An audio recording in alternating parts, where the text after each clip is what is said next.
సంవత్సరాల తరబడి ఎన్ని మందులు వాడినా మీ మోకాల నొప్పులు తగ్గట్లేదా? ప్రాణ పెయిన్ క్లినిక్ లో అత్యాధునిక చికిత్స. ఎప్పుడెప్పుడా అని రైతులు ఎదురు చూస్తున్న చివరి దశ రుణమాఫీ సమయం రానే వచ్చింది. ఎన్నికల సమయంలో రైతులకు 2 లక్షల వరకు రైతు రుణమాఫీ చేస్తామని హామీ ఇచ్చిన కాంగ్రెస్ ఇప్పుడు ఆ దిశగా అడుగులు వేసి పూర్తి చేసేందుకు కూడా పావులు కదుపుతోంది. ఇప్పటికే 2 విడతల్లో 1,00,000 నుంచి 1,50,000 వరకు రైతుల రుణాలు మాఫీ చేసిన కాంగ్రెస్ సర్కార్ చివరి విడతగా 2 లక్షల రుణమాఫీ చేసేందుకు సిద్ధమైంది. ఈ మేరకు రాష్ట్ర వ్యవసాయ శాఖ మంత్రి తుమ్మల నాగేశ్వరరావు ఈ అంశంపై పలు కీలక విషయాలను వెల్లడించారు. మూడో విడత 2 లక్షల లోపు ఉన్నటువంటి రుణాలన్నీ కూడా స్వాతంత్ర దినోత్సవం రోజునే గౌరవ ముఖ్యమంత్రి గారితో అనౌన్స్ చేయించాలనేది వ్యవసాయ శాఖ యొక్క ఆలోచన.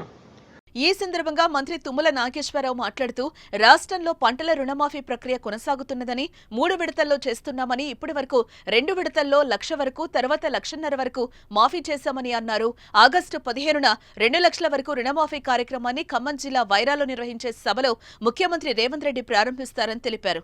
అదే రోజు సీతారామ ప్రాజెక్టును సైతం సీఎం రేవంత్ రెడ్డి ప్రారంభిస్తారని వెల్లడించారాయన. సాంకేతిక కారణాల వల్ల 30,000 ఖాతాల్లో డబ్బులు జమ కాలేదని పొరపాట్లను సవరించి అర్హులైన వారందరికీ మాఫీ చేసి తీర్తామని స్పష్టం చేశారు.